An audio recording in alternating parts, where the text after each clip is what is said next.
Hello everyone, this is Ashutosh Tiwari. Welcome you all. स्वागत है आप सभी का।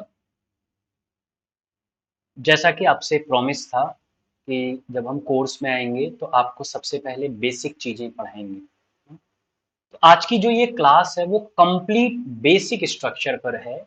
आज आपको एकदम बेसिक से बेसिक चीज पढ़ाऊंगा कि सेंटेंस क्या होता है, कैसे सेंटेंस बनता है, सेंटेंस का फॉर्मेशन कैसे होता है, किन किन चीजों को मिलाकर एक सेंटेंस हम बनाते हैं और कैसे वो हमारे ग्रामर के लिए इंपॉर्टेंट हो जाते हैं। और जब हमारे पास एरर के क्वेश्चन, इंप्रूवमेंट के क्वेश्चन या फिल इन द ब्लैंक के क्वेश्चन आते हैं तो कैसे वो पार्ट हमारे लिए इतने महत्वपूर्ण हो जाते हैं कि बिना उनको जाने हम इन क्वेश्चंस को करने में बहुत समस्याएं उठाते हैं। तो आज उसी टॉपिक पर, सबसे बेसिक टॉपिक पर आपसे बात करने वाला हूँ। स्वागत है एक बार फिर से आप सभी का आज के इस सेशन में। जल्दी जल्दी जुड़ जाइए सब लोग। स्वागत स्वागत स्वागत आप सभी का। बेहतरीन तरीके से करेंगे हम लोग, एक एक चीज को बेहतर तरीके से समझते हुए चलेंगे ना। बेहतर तरीके से समझ, जो लोग मुझसे पहले भी पढ़ चुके हैं उनको पता है कि एक एक पॉइंट क्लियर हो जाएगा इस क्लास के बाद। आपका कुछ भी लेकिन किंतु परंतु आपके मन में बचेगा नहीं ना। एक एक पॉइंट, इंग्लिश का जो हवा अपने मन में बना रखा है ना वो एकदम साफ हो जाएगा। कुछ भी रह नहीं जाएगा। आपको लगेगा इंग्लिश से आसान सब्जेक्ट पढ़ने के लिए कुछ है नहीं। ऐसा ही बिल्कुल जो प्रॉमिस कर रहा हूँ ऐसा ही पढ़ाऊंगा। आपको लगेगा कि इंग्लिश से बेहतर कोई सब्जेक्ट है नहीं पढ़ने के लिए, इससे बेहतर कोई सब्जेक्ट मिलेगा नहीं पढ़ने के लिए। चलिए भाई, शुरू करते हैं इस सेशन को। अब शुरू से अंत तक वीडियो जरूर देखिए। जहां कोई डाउट हो वहां आप क्वेश्चन रेज कर देंगे मेरे साथ। डाउट में ना मैं उसका आंसर आपको कर दूंगा। लेकिन एक एक चीज समझते हुए चलिए, बहुत आराम आराम से समझाऊंगा। शुरुआत करेंगे एक पॉजिटिव थॉट से। बहुत जरूरी है, कहा जाता है कि मोटिवेशन, अगर किसी काम को करने से पहले मोटिवेशन मिल जाए तो वो काम दुगने तिगुने उत्साह से होता है। और आज का मोटिवेशन कह रहा है कि the beautiful thing about learning is that no one can take it away from you. सीखने की सबसे सुंदर बात यह है ना कि आपकी सारी चीजें चुराई जा सकती है लेकिन आपकी लर्निंग कभी नहीं चुराई जा सकती। आपने जो कुछ सीखा है वो आपसे कोई नहीं चोरी कर सकता है। तो जो कुछ भी आज आप सीखेंगे, जो कुछ भी आज आप जानेंगे वो आपके एग्जाम में आपके ही काम आएगा। कोई भी आपसे उसको ले नहीं सकता है, कोई भी नहीं ले सकता है। बस आपको चाहिए क्या? डेडिकेशन ना, कंप्लीट डेडिकेशन, कंप्लीट डिटर्मिनेशन और हार्ड वर्क। ये सफलता की तीन कुंजी है। अगर आप ये तीनों पर खरे उतरते हैं, बिलीव करिए आपको सफल होने से कोई रोक नहीं सकता है, कोई रोक नहीं सकता। Dedication, determination and hard work. तो चलिए शुरू करते हैं इस सेशन को। आज के सेशन में हम बेसिक कॉन्सेप्ट, मैंने आपसे कहा था कि बेसिक कॉन्सेप्ट पर ही क्लास होगी। और बेसिक कॉन्सेप्ट में आज हम पढ़ने वाले हैं फॉर्मेशन ऑफ सेंटेंस। क्या पढ़ेंगे हम लोग? हम लोग पढ़ेंगे फॉर्मेशन ऑफ सेंटेंस। सेंटेंस का फॉर्मेशन कैसे होता है, सेंटेंस बनता कैसे है। दो चीजें हम सेंटेंस में पढ़ते हैं। सेंटेंस में दो चीजें हमको, एक तो हमको जानना होता है types of sentence, kinds of sentence, और एक होता है पार्ट्स ऑफ सेंटेंस। ये सबसे इंपॉर्टेंट होता है पार्ट्स ऑफ सेंटेंस। किन किन चीजों से मिलकर सेंटेंस हमारा बना है, कौन कौन से एलिमेंट लगाने पर सेंटेंस बनते हैं ना। जब तक आपको ये नहीं पता होगा सेंटेंस में क्या क्या मटेरियल लगता है तब तक आप ग्रामर कैसे, जैसे सपोज मैं नाउन पढ़ा रहा हूँ, प्रोनाउन पढ़ा रहा हूँ, आपको ये पता ही नहीं कि नाउन सेंटेंस में कहाँ यूज होता है, नाउन का काम सेंटेंस में क्या है। वो सारी चीजें आपको कौन पढ़ाएगा? Formation of sentence. तो एकदम बेसिक से शुरू करेंगे आपको, बस ध्यान से सेशन को अंतिम तक सुनते रहिएगा। चलिए शुरू करते हैं। क्या होता है sentence? Sentence is a group of words that express a complete thought. Sentence शब्दों का ऐसा समूह जो एक complete thought, complete idea, complete meaning provide कराता है। यही बोलते हैं वाक्य की परिभाषा, सेंटेंस की परिभाषा में, डेफिनेशन में। इसकी शुरुआत कैपिटल लेटर यानी बड़े अक्षर से होती है, लेकिन इसका अंत जो है सेंटेंस का फुल स्टॉप से भी हो सकता है, एक्सक्लेमेशन मार्क से भी हो सकता है, या क्वेश्चन मार्क से भी हो सकता है। सेंटेंस, अब देखो सेंटेंस का बेसिक काम क्या है? Provide a complete thought, complete sense, complete meaning. अगर आपका sentence complete thought, complete sense, complete meaning दे रहा है, इसका मतलब सेंटेंस आपका वैल्यूएबल है और आपके ग्रामर के कसौटी पर खरा है। पूरे ग्रामर में सिर्फ इतना ही तो रोल है, how to write a correct sentence, how to speak a correct sentence. आपको जब एग्जाम में क्वेश्चन आएगा तो ऐसा ही तो क्वेश्चन आएगा, आपको सेंटेंस को क्या करना है, सही करना है, क्या गलत है क्या सही है, क्या फिल करेंगे क्या इंप्रूव करेंगे, यही तो करना है आपको, हर बार सेंटेंस को ही सही करना है। तो वही काम हम यहाँ करने चल रहे हैं। अब सेंटेंस के मैंने बताया था सबसे पहले हम पढ़ेंगे पार्ट्स ऑफ सेंटेंस, जिसको हम कंपोनेंट ऑफ सेंटेंस भी बोलते हैं। सेंटेंस के पार्ट्स और कंपोनेंट की बात करें तो सेंटेंस के दो पार्ट्स हैं, पहला होता है सब्जेक्ट और दूसरा होता है प्रेडिकेट।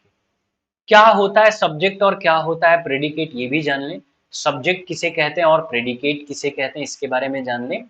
तो the naming part of a, देखो ये किताबी परिभाषा आपको बता रहा हूं, अभी मैं आपको बताऊंगा इसमें टेक्निकल चीजें क्या है, कहां पर आप जाके क्वेश्चन गलत कर देते हैं। सब्जेक्ट हम सब जानते हैं कि जो एक्शन करता है उसको सब्जेक्ट बोलते हैं, ये हमने रट रखा है। Naming part of a sentence ना सब्जेक्ट होता है, जो हमें बताता है कि हु और what the sentence is about, sentence किसके बारे में है। कई लोगों को डेफिनेशन पता है कि सेंटेंस वो जिसके बारे में सेंटेंस में सारी बात की जाए वही सब्जेक्ट है ना। और प्रेडिकेट क्या है, सब्जेक्ट को छोड़कर जो कुछ बचता है वो प्रेडिकेट है ना, जो सेंटेंस में वर्ब और ऑब्जेक्ट के बारे में बताएगा, क्या हो रहा है सेंटेंस में, किसके लिए हो रहा है, ये सारी जानकारी जो देगा वो आपका क्या कहलाएगा, प्रेडिकेट। सपोज एक सेंटेंस है, the rabbit at the carat, the rabbit at the carat, इसमें एक्शन कौन कर रहा है, रैबिट। एक्शन क्या है, खा रहा है, खाया, किसको खाया, कैरेट को, तो एट द कैरेट क्या हो गया, प्रेडिकेट, और रैबिट क्या हो गया, सब्जेक्ट। ये हो गई बुकिश इंफॉर्मेशन, किताबी परिभाषा, जो आपको हाई स्कूल का एग्जाम तो पास करा सकती है लेकिन कंपटीशन में आपके क्वेश्चन सही नहीं करवा सकती। इसके लिए आपको और डिटेल में जाना पड़ेगा और चीजों को समझना पड़ेगा यहां से। अब सेंटेंस के दो पार्ट मैंने आपको बताए हैं, दोनों पार्ट क्या है, एक है सब्जेक्ट और दूसरा है प्रेडिकेट। सब्जेक्ट अगर आप ये बोलते हैं कि वन हु डज एक्शन, जो एक्शन करता है वही सब्जेक्ट होता है, तो मैं आपको बता दूं कि ये इंफॉर्मेशन कंप्लीटली रॉन्ग है, ये इंफॉर्मेशन कंप्लीटली रॉन्ग। कैसे, अब समझिए। जैसे मान लीजिए मैंने कहा, एक सेंटेंस मैंने लिखा, बॉय इज वीपिंग, और अगर मैं आपसे पूछूं कि इसमें सब्जेक्ट क्या है, तो आप सब कहेंगे कि सब्जेक्ट क्या है, बॉय है। फिर मैंने इस सेंटेंस में थोड़ा सा चेंज किया, मैंने लिखा लिटिल बॉय इज वीपिंग, अभी सब्जेक्ट क्या है, आप कहेंगे लिटिल बॉय, पूरा का पूरा सब्जेक्ट हो गया। मैंने फिर छोटा सा चेंज किया, मैंने कहा the little boy is weeping, अब आपसे सब्जेक्ट पूछा जाए तो आप कहेंगे the little boy is weep, the little boy is पूरा का पूरा सब्जेक्ट है, द लिटिल बॉय। लेकिन फिर मैंने एक छोटा सा चेंज और किया, और मैंने वो चेंज क्या किया, मैंने इस सेंटेंस को कुछ इस तरीके से लिख दिया। कैसे लिखा, मैंने इस सेंटेंस को the little boy weeping for his mother is now playing. अब सब्जेक्ट क्या है सेंटेंस में, आप में से बहुत लोग कहेंगे अभी भी सब्जेक्ट द लिटिल बॉय है, और अगर द लिटिल बॉय सब्जेक्ट है तो सब्जेक्ट के तुरंत बाद वर्ब आनी चाहिए। वीपिंग लिखा है लेकिन हेल्पिंग वर्ब मिसिंग है, इसका मतलब सेंटेंस गलत है। लेकिन आपको जानकर आश्चर्य होगा कि सेंटेंस में सब्जेक्ट यहां तक है, तो ये पूरा सब्जेक्ट है, the little boy weeping for his mother, ये पूरा का पूरा सब्जेक्ट है। कैसे पूरा का पूरा सब्जेक्ट है, यहां पर देखिए इज नाउ प्लेइंग, ये प्रेडिकेट का पार्ट है, ये पूरा का पूरा सब्जेक्ट कैसे, जबकि आपने पढ़ा था सब्जेक्ट का क्या होता है, जो एक्शन करता है। यहाँ पे एक्शन सिर्फ बॉय कर रहा है, लेकिन the little weeping for his mother ये भी सब्जेक्ट की कैटेगरी में कैसे आ गए। आपके एग्जाम में जो क्वेश्चन बनते हैं वो इसी पैटर्न पर बनते हैं। वो सब्जेक्ट का मतलब सिर्फ ये नहीं जानता doer of action is called subject, वो सब्जेक्ट बेसिकली क्या होता है उस टाइप का पूछता है। तो जब तक आपको सब्जेक्ट और वर्ब ही नहीं पता होगी क्लियरली, तब तक आप क्लियर एग्रीमेंट कैसे करेंगे, सब्जेक्ट और वर्ब का क्लियर एग्रीमेंट नहीं कर पाएंगे, क्योंकि आप सब्जेक्ट को पहचान ही नहीं पा रहे हैं। आप तो गलती, आप सब कुछ जानते हैं, आपको पता है सब्जेक्ट सिंगुलर होता है तो वर्ब सिंगुलर होती है, सब्जेक्ट प्लूरल होता है तो वर्ब प्लूरल होती है, लेकिन आपने सब्जेक्ट ही नहीं पहचाना, आपने वर्ब ही नहीं पहचाना, आप तो गलती कर बैठेंगे वहां। उसके लिए सब्जेक्ट को डिटेल में पढ़ना पड़ेगा। तो मैं इस सेंटेंस को हटा रहा हूं, मैं इस सेंटेंस को आगे फिर लिख दूंगा आपके लिए ना, ये सेंटेंस अभी मैं हटा रहा हूं, इस सेंटेंस को मैं आपके आगे आगे आगे आपके लिए फिर लिखूंगा इसको। अभी पहले समझा लूं कि मैंने इसमें इतना बड़ा सब्जेक्ट क्यों लिखा है ना? ताकि आपको समझने में आसानी हो जाए कि इतना बड़ा सब्जेक्ट कहां से आ गया भाई। अभी तक तो हम जानते थे सब्जेक्ट एक शब्द का हो सकता है, इतनी बड़ी चीज सब्जेक्ट कैसे होगी, इसको जान लेते हैं। अब सब्जेक्ट को सिर्फ इतना मान के चलिए, सब्जेक्ट क्या है, that leads the whole sentence. Subject वह शब्द है जो पूरे सेंटेंस को लीड कर रहा है, वही आपका क्या कहलाएगा, सब्जेक्ट। सिर्फ इतना जान लीजिए। फिर सब्जेक्ट को डिवाइड किया हमने दो पार्ट में, पहला है हेडवर्ड और दूसरा है क्वालिफायर। अब आपने जो उतना बड़ा सब्जेक्ट देखा था ना, उसमें यही दो आते हैं। हेड वर्ड का मतलब होता है simply that does action. Head word का मतलब जो एक्शन सेंटेंस में कर रहे हैं, यानी जो चीज आप सब्जेक्ट पर लागू कर रहे थे वो एक्चुअली सब्जेक्ट का एक पार्ट करता है, एक्शन करने का काम। अब ये भी पता है, अच्छा ये भी फिक्स है, ऐसा नहीं कि हेड वर्ड मतलब एक्शन किसी को भी लेके चले आएंगे। एक्शन करवाने के लिए फिक्स शब्द चाहिए, कुछ निश्चित शब्दों को ही आप हेडवर्ड की पोजीशन पर लिख सकते हैं। कौन से निश्चित शब्द हैं, तो हेडवर्ड की पोजीशन पर या तो नाउन आएगा, या तो प्रोनाउन आएगा, या तो जीरंड आएगा, या फिर इन्फिनिटिव आएगा। ये चार शब्द ही आपके ऐसे हैं जो हेडवर्ड की पोजीशन पर काम करेंगे। कौन से, नाउन, प्रोनाउन, जीरंड, इन्फिनिटिव। यानी जब आप सब्जेक्ट वर्ब एग्रीमेंट करते हैं ना, एक्चुअली आप सब्जेक्ट वर्ब एग्रीमेंट नहीं करते, आप हेड वर्ड का वर्ब से एग्रीमेंट करते हैं। और उस हेड वर्ड की पोजीशन पर चार शब्द ही हो सकते हैं, चार में से कोई एक, या तो कोई नाउन होगा, या तो प्रोनाउन होगा, या तो जीरंड, या तो इन्फिनिटिव। या और शॉर्ट कर दें, या तो नाउन होगा या प्रोनाउन, क्योंकि जीरंड और इन्फिनिटिव भी वर्ब की वह फॉर्म है जो कन्वर्ट होके नाउन की तरह काम करते हैं। जैसे जीरंड कैसे कन्वर्ट होता है, वर्ब की फर्स्ट फॉर्म में आईएनजी लगा देंगे तो जीरंड बन जाएगा, नाउन की तरह काम करने लगेगा सब्जेक्ट और ऑब्जेक्ट की पोजीशन पर। इन्फिनिटिव क्या है, टू प्लस वर्ब की फर्स्ट फॉर्म लिख देंगे तो इन्फिनिटिव हो जाएगा, और ये काम करने लगेगा किसकी तरह, ये काम करने लगेगा सब्जेक्ट की तरह। आपको पीछे दिख नहीं रहा तो मैंने अब देखिए, अब क्लियर आपको दिख रहा होगा, क्लियर दिख रहा है। नाउन, प्रोनाउन, जीरंड और इन्फिनिटिव, ये चार हेडवर्ड हैं, जिनमें से जीरंड वर्ब की फर्स्ट फॉर्म में आईएनजी लगाकर बनता है और इन्फिनिटिव टू प्लस वर्ब की फर्स्ट फॉर्म से बनता है। यहां तक बात क्लियर हो गई। ये चारों ही एक्शन करेंगे आपके सेंटेंस में। लेकिन ऐसा नहीं कि सब्जेक्ट में यही चार शब्द आ सकते हैं। अगर किसी भी शब्द को आप सब्जेक्ट बनाना चाहें तो आप सब्जेक्ट बना सकते हैं। किसी भी शब्द को आप सब्जेक्ट बनाना चाहें, आप उसको सब्जेक्ट बना सकते हैं या नाउन बना सकते हैं। हर हर शब्द को नाउन बनाने के लिए कुछ विशेष रूल फॉलो करने पड़ते हैं। जब हम टॉपिक वाइज आएंगे ना, नाउन, प्रोनाउन, एडजेक्टिव, तो हम बताएंगे एडजेक्टिव को नाउन कैसे बना सकते हैं, वर्ब को नाउन कैसे बना सकते हैं, एडवर्ब को नाउन कैसे, वो सारी चीजें हम वहां डिस्कस करेंगे। फिर एक आता है क्वालिफायर। क्वालिफाई का मतलब क्या होता है, जल्दी बताओ, qualify, what is the meaning of qualify? आपके हिसाब से क्वालिफाई का मतलब क्या होता है? कुछ लोग कहेंगे पास करना, पास भी इंग्लिश शब्द है। पास मतलब क्या हो गया, जैसे आप बोलते हैं ना गाड़ी लेके जा रहे हो तो आप बोलते हैं यार पास देते तो मैं निकल जाता। तो पास का मतलब क्या है, आगे बढ़ना। क्वालिफाई का मतलब to go ahead, just to go ahead, आगे बढ़ना। लेकिन इसमें लग गया ई आर। मैंने आपको बताया कि मैं आपको वोकेबलरी रूट वर्ड के माध्यम से पढ़ाऊंगा। तो रूट वर्ड का सिद्धांत क्या है, अगर किसी शब्द के लास्ट में ई आर लग जाए तो वो उस काम को करने वाले के बारे में बात करेगा। क्वालिफायर, क्वालिफायर मतलब जो उस काम को करता है, किसको, कौन सा काम, हेड वर्ड की मीनिंग को आगे बढ़ाने का काम। जितने भी क्वालिफायर हैं इन सबके टारगेट पे कौन रहेगा, हेड वर्ड ही रहेगा। लेकिन क्वालिफायर भी तीन तरीके से काम करता है। पहला डिटरमाइनर, दूसरा एडजेक्टिव, और तीसरा एडजेक्टिव फ्रेज। ये तीन तरीके से काम करता है, डिटरमाइनर, एडजेक्टिव और एडजेक्टिव फ्रेज। डिटरमाइन मतलब क्या होता है, निश्चित करना। मैंने शुरू में बताया था, जब तक आप डिटरमाइन नहीं होंगे तब तक सफलता नहीं मिलेगी। डिटरमाइन मतलब किसी चीज पर निश्चित हो जाना, सर्टेन हो जाना। तो डिटरमाइनर का काम क्या है, वो हेड वर्ड के पहले आकर उसको सर्टेन करता है। अब हमें उस सेंटेंस की जरूरत पड़ गई, जो सेंटेंस कुछ देर पहले हमने लिखा था फिर मैंने हटा दिया था। कौन सा सेंटेंस हमने लिखा था, the little boy weeping for his mother is now playing, ये लिखा था ना, इज नाउ प्लेइंग। अब जरा सेंटेंस देखिए, इसमें एक्शन कौन कर रहा है, हेडवर्ड कौन है, बॉय, HW लिख लीजिए, ये हेडवर्ड है ना, HW ये आपका क्या है, हेडवर्ड है। मैं चेंज कर दूंगा रंग तो आपको ज्यादा आसानी होगी, ये हेडवर्ड है।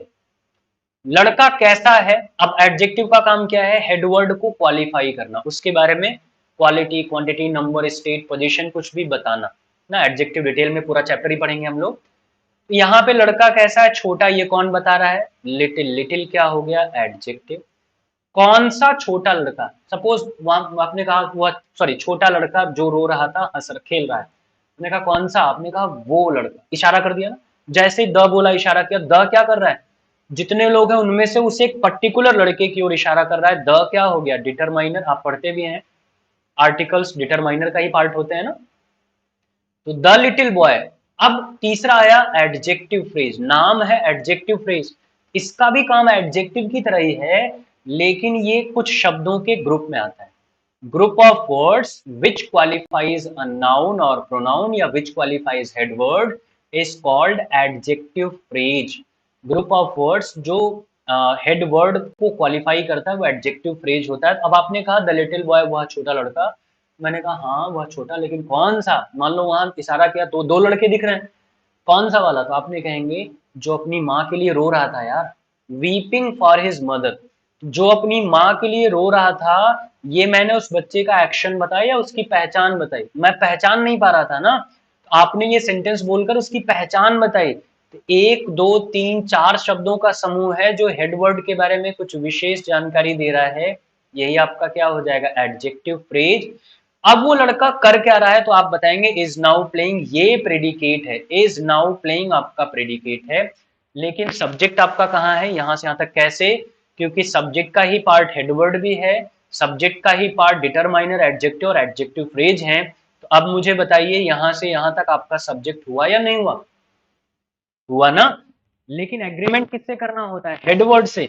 अगर आपको ये सब्जेक्ट का पूरा कॉन्सेप्ट नहीं पता होगा तो आप बॉय का एग्रीमेंट वीपिंग से ही कर देंगे, आपको लगेगा यहाँ इज लगा दे, सेंटेंस सही हो जाएगा। लेकिन सब कुछ जानने के बाद भी क्या सेंटेंस सही होगा, नहीं।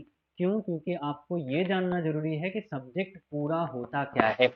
इसी तरीके का क्वेश्चन पूछकर आपको परेशान करेगा, सब्जेक्ट वाला पार्ट। क्लियर हो गया, बात समझ में आ गई। उम्मीद मैंने बहुत आराम आराम से चीजों को समझाया है, बहुत बेसिक तरीके से समझाया है। आप अगर इसको लिखना चाहते हैं, स्क्रीनशॉट लेना चाहते हैं तो वो भी आप कर सकते हैं ना, ताकि आपको बाद में समझने में आसानी हो। क्योंकि इसके बाद हम आ जाएंगे प्रेडिकेट पे, लेकिन उसके पहले जो चीजें आपको मैंने पढ़ाई हैं उन चीजों को मैं क्या करूंगा, पहले आपसे कुछ क्वेश्चन दिखाऊंगा और आप उसको पहचानेंगे ना। चलिए मैं आपको कुछ चीजें दिखा रहा हूं, पहले उसको पहचानिए। अब देखिए, the strange guest we were talking about has come. अब देखिए इसमें सब्जेक्ट क्या है आपको पहचानना है, कौन आ चुका है, गेस्ट। तो सब्जेक्ट में हेडवर्ड क्या है, गेस्ट है। कौन सा गेस्ट, जो स्ट्रेंज है, स्ट्रेंज क्या कर रहा है, गेस्ट के बारे में कुछ विशेष जानकारी दे रहा है, तो ये एडजेक्टिव हो गया। आर्टिकल द क्या कर रहा है, डिटरमाइन कर रहा है, द स्ट्रेंज गेस्ट। फिर आपने कहा कौन सा, वी वर टॉकिंग अबाउट, जिसके बारे में हम बात कर रहे थे, ये एडजेक्टिव फ्रेज हो गया। हैज कम, ये किसका पार्ट है, प्रेडिकेट। अभी हमने प्रेडिकेट तोड़ा नहीं, इसलिए सिर्फ प्रेडिकेट लिखे, वर्ब ऑब्जेक्ट बाद में देखेंगे। अब आप सोचिए कहां से कहां तक सब्जेक्ट है, the strange guest we were talking about, ये पूरा का पूरा सब्जेक्ट है। The old man standing in the corner laughs, man क्या है, हेडवर्ड है, ओल्ड क्या हो गया, एडजेक्टिव हो गया, द क्या हो गया, डिटरमाइनर हो गया, स्टैंडिंग इन द कॉर्नर, कौन सा बूढ़ा आदमी, आपने कहा वो जो कोने में खड़ा है, ये एडजेक्टिव फ्रेज हो गया।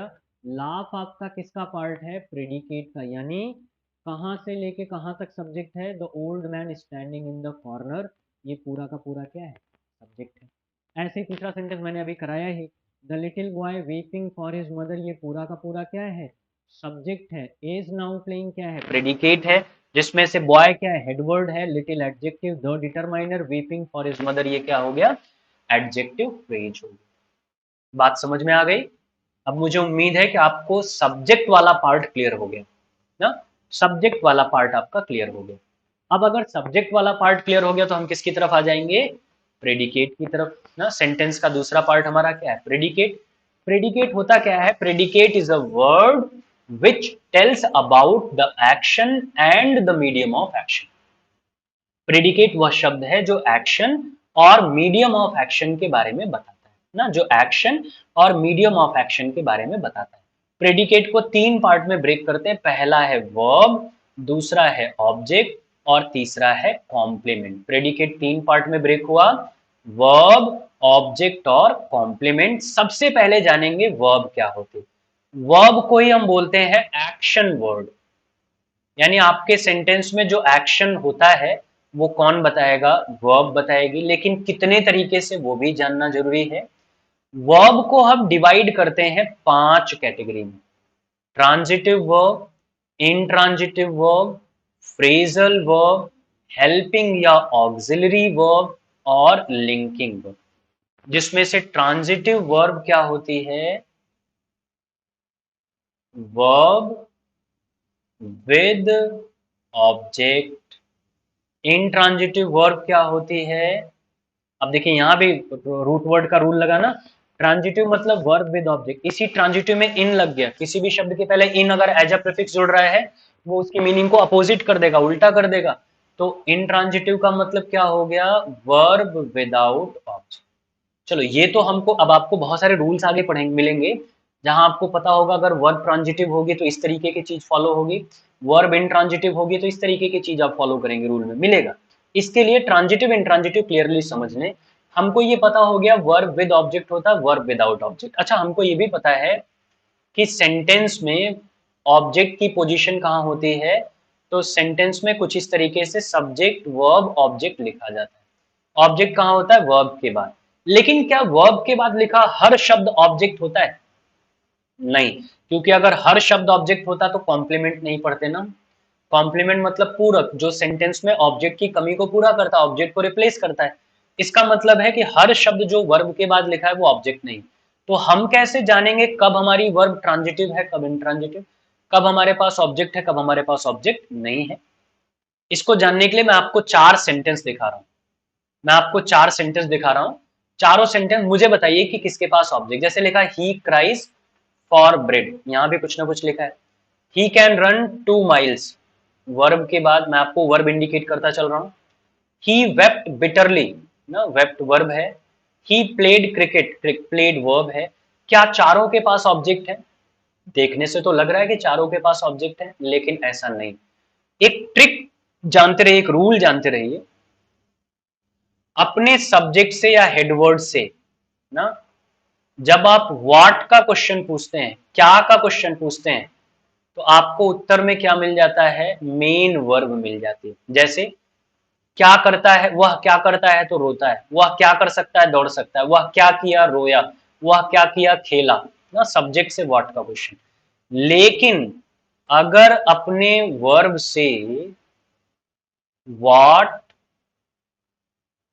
whom और विच का क्वेश्चन पूछेंगे, क्या क्वेश्चन पूछेंगे? व्हाट, whom और विच का क्वेश्चन पूछेंगे, तो आंसर में हर बार आपको क्या मिल जाएगा? ऑब्जेक्ट मिल जाएगा। अपने वर्ब से व्हाट, whom और विच का क्वेश्चन पूछेंगे तो आंसर में हर बार आपको क्या मिल जाएगा? ऑब्जेक्ट मिल जाएगा। हिंदी में भी समझ लीजिए, व्हाट का हिंदी होता है क्या, whom और विच का हिंदी होता है किसका, किसको, किसकी ना, यही होता है ना, किसका, किसको, किसकी। व्हाट, whom और विच। अब सोचिए, ही क्राइज फॉर ब्रेड, वह क्या रोता है? कोई उत्तर है? नहीं। किसका रोता है, किसकी रोता है, किसको रोता है? उत्तर है नहीं। किसके लिए रोता है अगर मैं पूछूंगा तो तुरंत बोलेंगे ब्रेड के लिए। लेकिन मैंने कहीं भी for what, for whom, for which लिखा है, या कहीं भी हिंदी में किसके लिए लिखा है? नहीं। इसका मतलब जो 3 क्वेश्चन का आंसर चाहिए था वो हमारे पास नहीं है। नहीं है इसका मतलब आगे का शब्द ऑब्जेक्ट नहीं है। ऑब्जेक्ट नहीं है तो ये वर्ब क्या हो गई? इंट्रांजिटिव हो गई। और ये फॉर ब्रेड हमारा क्या हो गया, कॉम्प्लीमेंट, क्योंकि ऑब्जेक्ट नहीं है तो कॉम्प्लीमेंट हो जाएगा। ही कैन रन, क्या दौड़ सकता है, किसका दौड़ सकता है, किसको दौड़ सकता है और किसकी दौड़ सकता है। कोई उत्तर नहीं। अगर मैं पूछता कितना दौड़ सकता है तो आप बताते ना 2 माइल्स, लेकिन हमने कितना का क्वेश्चन कहीं पूछा, हाउ मच हाउ मेनी कहीं पूछा नहीं पूछा। इसका मतलब ये वर्ब भी क्या हो गई, इंट्रांजिटिव, और ये शब्द भी हमारा क्या हो गया, कॉम्प्लीमेंट। तीसरा, ही वेप्ट बिटरली, क्या रोया, किसका रोया, किसको रोया, किसकी रोया। कोई उत्तर आया नहीं। अगर मैं पूछता कैसे रोया, हाउ, तो आप कहते बिटरली, बहुत तेज। लेकिन हाउ का क्वेश्चन हमने कहीं पूछा ऑब्जेक्ट पता लगाने की, नहीं। इसका मतलब ये भी हो गई इंट्रांजिटिव वर्ब और ये भी भाई साहब क्या हो गए, कॉम्प्लीमेंट। लास्ट वाला, ही प्लेड क्रिकेट, पहला ही क्वेश्चन पूछो क्या खेला, आप तुरंत कहेंगे क्रिकेट। इसका मतलब क्रिकेट इस सेंटेंस में क्या है, ऑब्जेक्ट है, और क्रिकेट अगर ऑब्जेक्ट है तो इसका मतलब लास्ट वाली वर्ब आपकी क्या है, ट्रांजिटिव वर्ब है। अब आपको पता चल गया ट्रांजिटिव और इंट्रांजिटिव वर्ब कैसे पता लगाएंगे, क्योंकि आगे चल के आपको इन चीजों की जरूरत पड़ेगी। ट्रांजिटिव और इंट्रांजिटिव वर्ब, अगर आप बेसिक चीजें मिस कर देंगे तो बहुत सारे रूल्स आपको आगे चल के परेशान करेंगे। तो होप आपको ये ट्रांजिटिव और इंट्रांजिटिव वर्ब बेहद क्लियर तरीके से समझ में आ गया होगा, साफ साफ समझ में आ गया होगा ना, ट्रांजिटिव और इंट्रांजिटिव वर्ब। अब आगे बढ़ते हैं। नेक्स्ट आपका है, अच्छा इसी में एक आपका और रह जाता है जो पढ़ाना है, प्रेजल वर्ब। प्रेजल वर्ब यही आपको बताते हुए चलूंगा, तब हेल्पिंग की तरफ चलूंगा। प्रेजल वर्ब क्या होता है, एक्चुअली ट्रांजिटिव, इंट्रांजिटिव और प्रेजल, इन तीनों को मिलाकर हम बोलते हैं मेन वर्ब। इन्हीं तीनों को हम मेन वर्ब बोलते हैं, इन दोनों को हम हेल्पिंग वर्ब बोलते हैं। ठीक है, फ्रेजल वर्ब मेन वर्ब है, लेकिन फ्रेजल वर्ब बनता कैसे है, तो बनाने से पहले फ्रेजल वर्ब में क्या क्या ऐड होता है, मेन वर्ब। मेन वर्ब में, अब मेन वर्ब अगर फ्रेजल वर्ब बना ही रहे तो मेन वर्ब कौन सा हुआ, ट्रांजिटिव और इंट्रांजिटिव, यही दोनों मेन वर्ब हुए। मेन वर्ब में जब प्रेपोजिशन या एडवर्ब जोड़कर, क्या कर रहे हैं हम, मेन वर्ब में जब प्रेपोजिशन या एडवर्ब जोड़कर उसकी मीनिंग बदल देते हैं, एक नई मीनिंग लगा लेते हैं, वही फ्रेजल वर्ब है। इडियम्स एंड फ्रेज आपको याद करना है ना, ये चीजें आपको पढ़नी है वहां पे। जैसे सपोज मान लीजिए मैंने एक सेंटेंस बनाया, एक शब्द बनाया मेक, मेक वर्ब है, मेक मतलब बनाना, हमने इसके साथ एक प्रेपोजिशन जोड़ दिया अप, शब्द हमारा बन गया मेकअप। तो क्या जो मीनिंग मेक की होगी वही मेकअप की होगी, नहीं। मेक मतलब बनाना, अप मतलब ऊपर, लेकिन मेकअप का मतलब क्या होता है, मेकअप का मतलब सजना सवरना तैयार होना, नहीं। मेकअप का मतलब होता है रिकवर करना। अगर सजना सवरना तैयार होना, देखो इडियम्स एंड फ्रेज में यही चीज ध्यान रखना है, इडियम्स एंड फ्रेज में उनकी बेसिक मीनिंग पकड़ना है। अगर आप बेसिक मीनिंग पकड़ लेंगे तो आपका कॉन्सेप्ट क्लियर है, बेसिक मीनिंग पकड़ना है, ध्यान रखिएगा ना। मेकअप, मेकअप का मतलब क्या हो गया, टू रिकवर। जैसे आप चेहरा जब खराब होता है तभी तो मेकअप करते हैं, तो मेकअप कर क्या करते हैं, चेहरे को रिकवरी तो करते हैं, उसका ग्लो रिकवर करते हैं ना।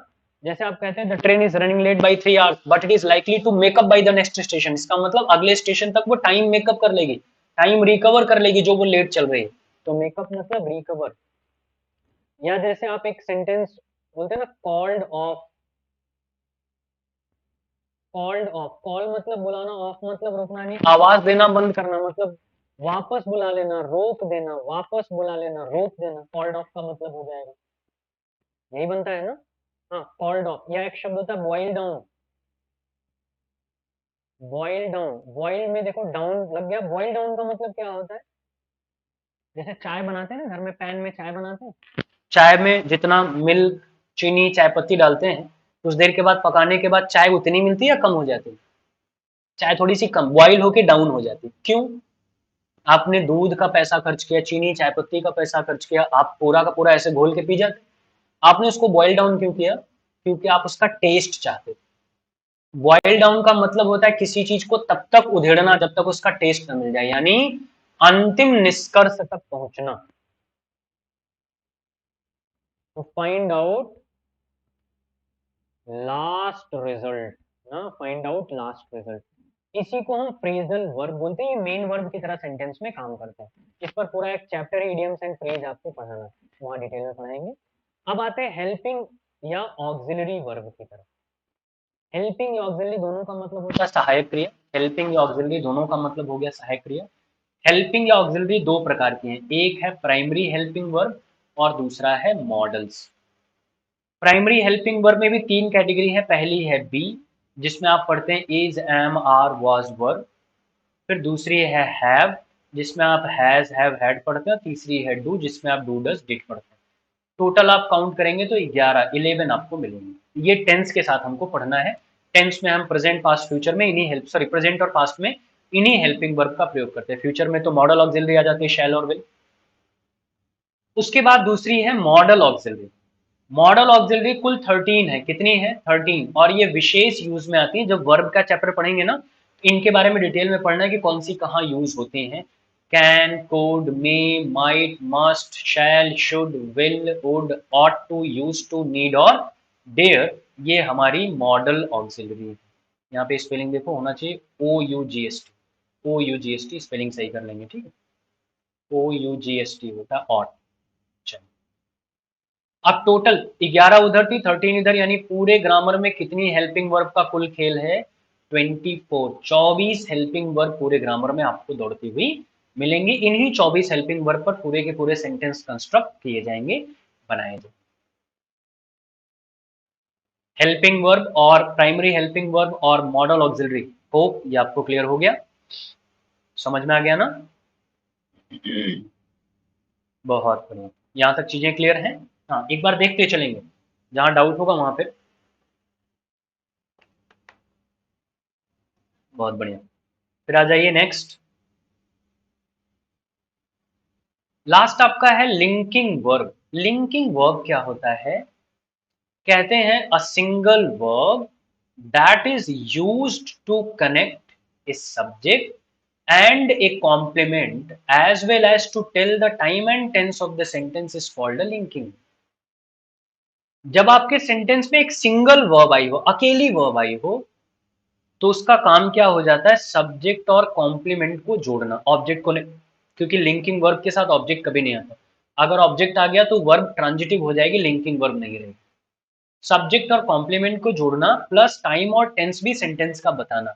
और लिंकिंग वर्ब मैं आपको जानकारी के लिए बता दूं कि जब आपके सेंटेंस में इंट्रांजिटिव वर्ब या हेल्पिंग वर्ब में जो बी वाला पार्ट है, कौन सा? इज, एम, आर, वाज और वर्ब, जब भी आपके सेंटेंस में ये अकेले हो, यानी इनके अलावा और कोई वर्ब ना है, तो जान लीजिए कि इनका काम लिंकिंग वर्ब का हो जाएगा। इसलिए इस पर अलग से कोई रूल नहीं पढ़ने पड़ते। जो रूल इंट्रांजिटिव वर्ब पर लगते हैं, जो rule is, am, are, was, verb पर लगते हैं, वो लिंकिंग वर्ब पर अपने आप लग जाते हैं। तो ध्यान रखिए, लिंकिंग वर्ब कहाँ से बिलोंग करेगी? या तो इंट्रांजिटिव वर्ब अकेले सेंटेंस में आ जाए, उसके अलावा कोई वर्ब सेंटेंस में ना हो, या is, am, are, was, verb में से कोई एक अकेले आ जाए, उसके अलावा कोई वर्ब ना हो। जैसे देखो, ही इज अ स्टूडेंट, इसके अलावा और कोई वर्ब नहीं है। ही सब्जेक्ट है, स्टूडेंट कॉम्प्लीमेंट है, दोनों को जोड़ने का काम प्लस टाइम और टेंस बताने का काम इज कर रहा है। इज यहाँ पे क्या हो सकता है? लिंकिंग वर्ब भी बोल सकते हैं इज को, ठीक है। हेल्पिंग वर्ब तो ही है, लिंकिंग वर्ब भी बोलेंगे। ही क्राइज फॉर ब्रेड, क्राई मतलब रोना, कोई और वर्ब नहीं है, इंट्रांजिटिव वर्ब है ये। अभी कुछ देर पहले मैंने बताया था। ये कॉम्प्लीमेंट, ये सब्जेक्ट दोनों को जोड़ रहा है, प्लस के साथ लगा एस या ईएस, क्या बता रहा है? Present indefinite tense. इसका मतलब ये भी क्या है? लिंकिंग वर्ब में, लिंकिंग वर्ब में आएगा। यहां तक बात समझ में आ गई? यहां तक कही गई बात समझ में आ गई? बहुत बहुत अच्छे। इसके बाद वर्ब को दो और कैटेगरी में हम डिवाइड करते हैं। वर्ब को दो और कैटेगरी में डिवाइड करते हैं। पहला है फाइनाइट वर्ब और दूसरा है non finite verb.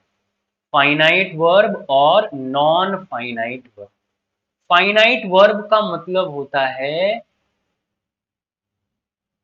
That can change its form, यानी वो वर्ब जो अपना रूप बदल सकती है, यानी first form, second form, third form में जो यूज हो सकती है, वो आपका क्या है? फाइनाइट वर्ब है। जैसे कोई भी वर्ब ले लीजिए, जैसे आपने कहा मेक, तो मेक की सेकेंड फॉर्म क्या हो जाएगी, मेड। थर्ड फॉर्म क्या हो जाएगी, मेड। आईएनजी लगाएंगे तो क्या बन जाएगी, मेकिंग ना। कॉल सेकेंड फॉर्म हो जाएगी कॉल्ड, थर्ड फॉर्म हो जाएगी कॉल्ड।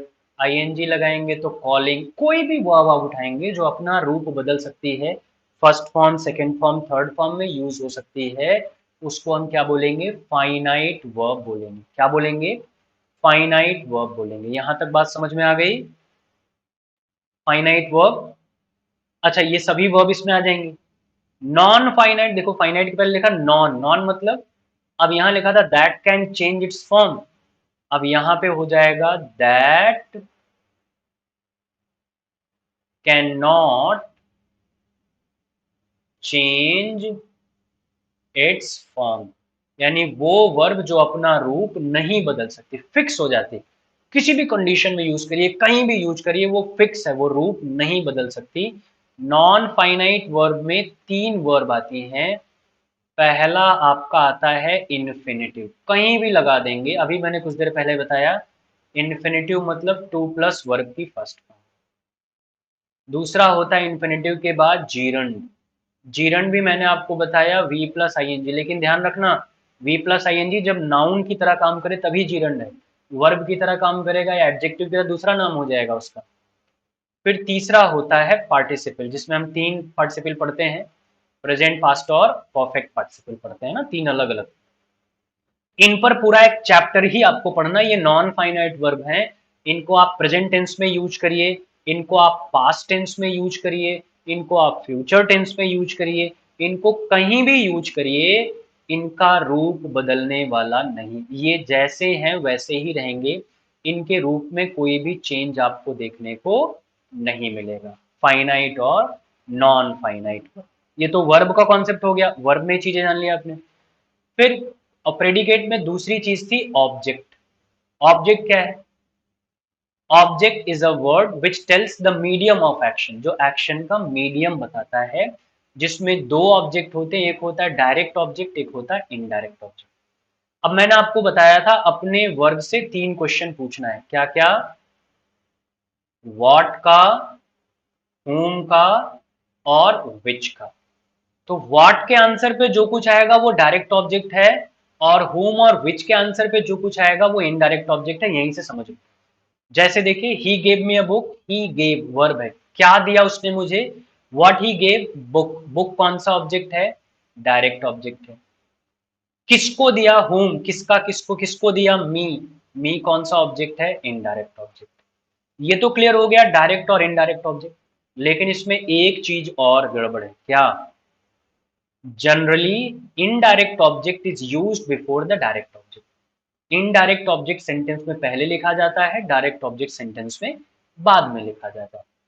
लेकिन कुछ कंडीशन में डायरेक्ट ऑब्जेक्ट पहले हो जाता है, इनडायरेक्ट ऑब्जेक्ट बाद में। तो वही कह रहा, अगर इनडायरेक्ट ऑब्जेक्ट डायरेक्ट ऑब्जेक्ट के बाद लिखा जाए तो इस इनडायरेक्ट ऑब्जेक्ट के पहले एक प्रेपोजिशन लिखना जरूरी हो जाता है।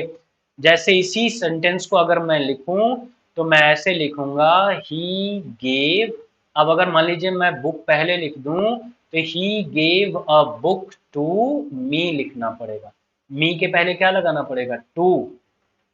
जब आप एक्टिव पैसिव चेंज करते हैं ना, आपको पता होता है कि पैसिव दोनों ऑब्जेक्ट से बदल जाती है, दोनों ऑब्जेक्ट से चेंज हो जाती है। तो ये ध्यान रखना, अगर आप डायरेक्ट ऑब्जेक्ट से पैसिव चेंज कर रहे हैं तो इनडायरेक्ट ऑब्जेक्ट में पैसिव वाइज में उसके पहले टू लग जाएगा, जबकि एक्टिव में कहीं लिखा नहीं होगा। ये बहुत बड़ी गलती हो जाती है एक्टिव पैसिव में। एक्टिव पैसिव पढ़ाऊंगा तो याद दिलाऊंगा, ये ध्यान रखना कि इनडायरेक्ट ऑब्जेक्ट की पोजीशन पहले कैसे पहचानेंगे, इनडायरेक्ट ऑब्जेक्ट हुम और विच, किसका किसको किस किस का सवाल वर्ब से, डायरेक्ट ऑब्जेक्ट कैसे पहचानेंगे, व्हाट का क्वेश्चन पूछेंगे वर्ब से। जब आपको डायरेक्ट और इनडायरेक्ट ऑब्जेक्ट मिल जाए तो ये रूल ध्यान रखिए कि डायरेक्ट ऑब्जेक्ट बाद में आता है, इनडायरेक्ट ऑब्जेक्ट पहले। अगर सिचुएशन रिवर्स हुई तो इनडायरेक्ट ऑब्जेक्ट के पहले प्रेपोजिशन लगाना मस्ट हो जाएगा। कभी कभी मीनिंग ही नहीं आती ना, कभी कभी सेंस ही नहीं आता। जैसे देखिए, I called him a taxi, देखिए वही चीज, आई कॉल्ड हिम टैक्सी, क्या इसका प्रॉपर सेंस आया, I called him a taxi, इसका मतलब हो गया मैंने उसको टैक्सी बुलाया, उसको मतलब उसका नाम टैक्सी लेके बुलाया, तो गलत हो जाएगा ना, मैंने उसके लिए टैक्सी बुलाया होना चाहिए, तो आप लिखेंगे I called a taxi, taxi क्या है, direct object, for him indirect object बाद में गया तो प्रेपोजिशन क्या लग गया, फॉर लग गया ना, इसीलिए हम ये पोजीशन चेंज करते हैं। लेकिन इसके अलावा एक चीज और आती है, सपोज मैंने सेंटेंस लिखा, इधर वाले पे आ जाइए, यहां बेहतर समझाऊंगा। एक सेंटेंस मैंने लिखा, the class made him monitor, एक सेंटेंस है, the class made him monitor, made verb हो गया, क्या बनाया, मॉनिटर डायरेक्ट ऑब्जेक्ट हो गया, किसको बनाया, हिम, उसे इनडायरेक्ट ऑब्जेक्ट हो गया। लेकिन आपका ग्रामर कहता है मॉनिटर ऑब्जेक्ट नहीं है, क्यों, अब ये भी जान लीजिए। डायरेक्ट ऑब्जेक्ट की पोजीशन पर हमेशा क्या होना चाहिए, नॉन लिविंग होना चाहिए, लिविंग नहीं। अब मॉनिटर क्लास में किसी को बनाएंगे वो तो लिविंग होगा ना, नॉन लिविंग तो होगा नहीं, वो तो लिविंग होगा। इसलिए मॉनिटर यहाँ ऑब्जेक्ट ना हो के किसका काम करेगा, कॉम्प्लीमेंट का, क्योंकि वो ऑब्जेक्ट की एक क्वालिटी को फुलफिल नहीं कर रहा, क्या, नॉन लिविंग होना चाहिए। ये ध्यान रखिएगा, अगर कभी भी डायरेक्ट ऑब्जेक्ट के स्थान पर कोई लिविंग आ गया तो वो ऑब्जेक्ट ना होकर कॉम्प्लीमेंट हो जाएगा, इस एक चीज का जरूर ध्यान रखिएगा जब आप ऑब्जेक्ट फाइंड आउट करें या ऑब्जेक्ट से रिलेटेड कोई रूल आप लगा रहे हो तो। डायरेक्ट ऑब्जेक्ट की पोजीशन पर क्या आना चाहिए, नॉन लिविंग ही आना चाहिए। अगर नॉन लिविंग की जगह लिविंग आ गया तो वो ऑब्जेक्ट ना होके क्या कन्वर्ट हो जाएगा, कॉम्प्लीमेंट में कन्वर्ट हो जाएगा। कही गई बात मेरी समझ में आ गई। और दूसरा ये वाला रूल ऑब्जेक्ट के साथ ध्यान रखना है, जब एक्टिव पैसिव पढ़ाएंगे ना तो यही ऑब्जेक्ट का खेल आपको समझ में आएगा, क्योंकि वहां पर ऑप्शन कंफ्यूजिंग मिलते हैं एग्जाम में ना, ये ऑब्जेक्ट ही आपको वहां बचाएगा, ऑब्जेक्ट बहुत बड़ा रोल प्ले करेगा, बताऊंगा वहां। चलिए, डायरेक्ट इनडायरेक्ट ऑब्जेक्ट क्लियर हो गए। उसके बाद लास्ट आता है कॉम्प्लीमेंट। कॉम्प्लीमेंट क्या होता है, a complement is a word which is used at the place of an object, मैंने पहले बताया। कॉम्प्लीमेंट वह शब्द है जो ऑब्जेक्ट की पोजीशन पर सेंटेंस में काम करता है, अगर ऑब्जेक्ट मिसिंग है। कभी कभी ये ऑब्जेक्ट के साथ भी आता है बट ऑब्जेक्ट के बाद ही आएगा, कभी भी ऑब्जेक्ट के पहले नहीं आता। जैसे यू में सिट, सिट वर्ब है, क्वेश्चन पूछे क्या बैठ सकता है, किसको बैठ सकता है, किसकी बैठ सकता है, नहीं उत्तर। कहाँ बैठ सकता है, हेयर, कहाँ पूछने से ऑब्जेक्ट आता नहीं, इसका मतलब हेयर क्या है, कॉम्प्लीमेंट है। ही इज इंटेलिजेंट, जब मेन वर्ब ही नहीं है तो ऑब्जेक्ट का सवाल ही नहीं पैदा होता, क्या आएगा, कॉम्प्लीमेंट आएगा। कॉम्प्लीमेंट तीन होते हैं, नाउन, एडजेक्टिव और एडवर्ब, यानी ऑब्जेक्ट की पोजीशन पर ऑब्जेक्ट को रिप्लेस करने के लिए तीन ही शब्द लग सकते हैं, या तो नाउन, या तो एडजेक्टिव, या तो एडवर्ब, इसका भी ध्यान रखेंगे। अब चूंकि एक सेकेंड, क्वेश्चन पे आने से पहले मैं आपको बता दूं कि सारी चीजें हम पढ़ चुके हैं, तो हम एक ओवरऑल स्ट्रक्चर देख लेते हैं कि सेंटेंस का एक एथेंटिक ओवरऑल स्ट्रक्चर क्या होता है। तो सेंटेंस का एक ओवरऑल स्ट्रक्चर होता है, सबसे पहले आता है डिटरमाइनर, फिर आता है एडजेक्टिव, फिर आता है हेडवर्ड, फिर आता है एडजेक्टिव फ्रेज, और ये पूरा का पूरा पार्ट किसका है, सब्जेक्ट का, एडजेक्टिव फ्रेज तक। फिर उसके बाद आती है हेल्पिंग वर्ब, फिर आती है मेन वर्ब, फिर आता है ऑब्जेक्ट या कॉम्प्लीमेंट, और ये पूरा का पूरा किसका पार्ट है, प्रेडिकेट का। यही एक आइडियल स्ट्रक्चर होता है सेंटेंस का। अब जब काइंड्स ऑफ सेंटेंस पढ़ते हैं ना तो स्ट्रक्चर सेम है, आप कभी भी जब रूल लगाएंगे तो चीजें आपको यही मिलेंगी, बस इसमें हेल्पिंग वर्ब की पोजीशन हटती है। अगर इंट्रोगेटिव है तो हेल्पिंग वर्ब बाहर चली जाती है, निगेटिव है तो हेल्पिंग वर्ब पहले आ जाएगी, इसके स्थान पर निगेटिव वर्ड आ जाएगा, हेल्पिंग वर्ब मेन वर्ब के बीच में निगेटिव वर्ड आ जाएगा ना, थोड़ा सा चेंजेस यही, बाकी जो चीजें जहां लिखी हैं वो फिक्स्ड हैं, उनमें चेंजेस नहीं होते, ये एक ऑथेंटिक स्ट्रक्चर है। उम्मीद है कि आपको बेसिक कॉन्सेप्ट जो सेंटेंस फॉर्मेशन का है, अगर आप नहीं देख पा रहे हैं आपके पीछे क्या लिखा है तो मैं क्लियरली आपको दिखा दे रहा हूं। उम्मीद है कि जो बेसिक कॉन्सेप्ट है सेंटेंस का वो आपको क्लियरली समझ में आ गया है। एक बार इसको रिवाइज जरूर कर लीजिएगा, मेरी सलाह है, एक बार रिवाइज जरूर कर लीजिएगा। अब मैं आपको दिखाता हूं कि कुछ क्वेश्चन, ताकि आपका एक क्विक रिवीजन हो जाए, और जो चीजें आपने पढ़ी वो आपको, क्योंकि ये बेसिक है, जब तक नींव मजबूत नहीं होगी तब तक बड़ी बिल्डिंग नहीं बन सकती, इसलिए इन चीजों को लापरवाही से नहीं देखेंगे, इनको प्रिपेयर करेंगे। आइए कुछ क्वेश्चन और मुझे फटाफट आंसर दीजिए। लिखा है which word can not be placed as head word in subject, इनमें से कौन सा शब्द हेड वर्ड के स्थान पे काम नहीं कर सकता, यही बोल रहे हैं। इन्फिनेटिव, जीरंड, वर्ब या adjective, can not be placed, subject के हेडवर्ड के स्थान पर। आपको पता है कि हेडवर्ड में इन्फिनेटिव आता है, हेडवर्ड में जीरंड भी आता है। वर्ब को ही हम इन्फिनेटिव और जीरंड में कन्वर्ट करते हैं तभी वो हेडवर्ड होता है, डायरेक्टली वर्ब को वहां नहीं ले जा सकते, इसको हटा देंगे। एडजेक्टिव को हेडवर्ड की पोजीशन पर रख सकते हैं। जब मैं एडजेक्टिव पढ़ाऊंगा मैंने बताया था, जैसे आपने लिख दिया द पुअर, तो द पुअर क्या हो गया, कॉमन नाउन, द पुअर मतलब गरीब लोग। द पुअर सफर, आप सेंटेंस बना सकते हैं, ये हेडवर्ड का काम कर जाएगा। ये भी कर सकता है, कर कौन नहीं सकता, सिर्फ वर्ब है जो हेडवर्ड की यानी सब्जेक्ट के स्थान पर काम नहीं करेगी। A black bird sitting in the tree flew away, इसमें ब्लैक शब्द क्या है, सोचिए, यहाँ लिखा अ ब्लैक बर्ड, इसमें ब्लैक शब्द क्या है, ब्लैक हेडवर्ड है, क्वालिफायर है, डिटरमाइनर है या कॉम्प्लीमेंट।